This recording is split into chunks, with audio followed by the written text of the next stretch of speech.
अस्सलाम वालेकुम दोस्तों, कैसे हैं आप सब। उम्मीद करती हूँ आप सब खैरियत से होंगे। आज तो हमें पड़ने लगी थी डांट, क्योंकि जब से दिसंबर की छुट्टी हुई ना, घर बैठे दिल करता है कि कोई चटपट सी चीज़ हो। चटपट के साथ ले अम्मी की खटपट का भी मज़ा। और आज हम लोग बनाने लगे थे गोलगप्पे बनाने के लिए हमने लिया सूजी, और साथ में हम लोग लेंगे गंदम का आटा।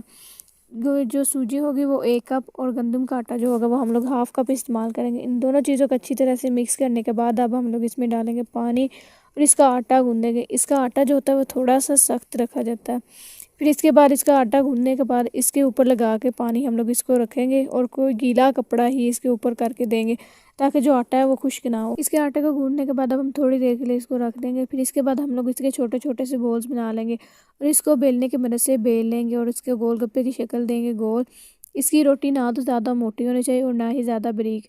आप चाहें तो इसका एक बड़ा सा पेड़ा करके इसकी बड़ी सी रोटी बना के किसी चीज़ की मदद से आप इसको काट सकते हैं, वो ज़्यादा अच्छी रहेगी। एक कढ़ाई में लेंगे घी को इतना ज़्यादा गर्म करना है कि वो अच्छी तरह से गर्म हो जाए। फिर इसके बाद अब हम इसमें डाल देंगे गोलगप्पे की बनाई हुई जो शेप हो गए वो रोटियों की। बार बार हम अभी इसको डालेंगे, और गोलगप्पे की बनाई हुई शेप हम इसमें डाल देंगे, और इसको चमचे की मदद से ऊपर से हल्के से हाथ से इसको दबाएंगे, तो वो आपका गोलगप्पा बहुत अच्छा फूलेगा। अगर घी ज़्यादा गर्म होगा तो आपका गोलगप्पा बहुत अच्छा फूलेगा और बहुत अच्छा बनेगा। अगर घी कम गर्म होगा ना, तो वो आपका गोलगप्पा फूलेगा नहीं। घी को बहुत ज़्यादा ही गर्म करना है। गोलगप्पे की फीलिंग और इसका पानी कैसे बनाया जाता है, ये देखने के लिए मेरी वीडियो को लाइक और मेरे यूट्यूब चैनल देसी जायका ऑफिशियल का सब्सक्राइब ज़रूर कीजिएगा। इंशाल्लाह अगली वीडियो में आपके साथ इसका पानी कैसे बनाया जाता है और इसकी फीलिंग कैसे बनाई जाती है उसका तरीका शेयर करेंगे।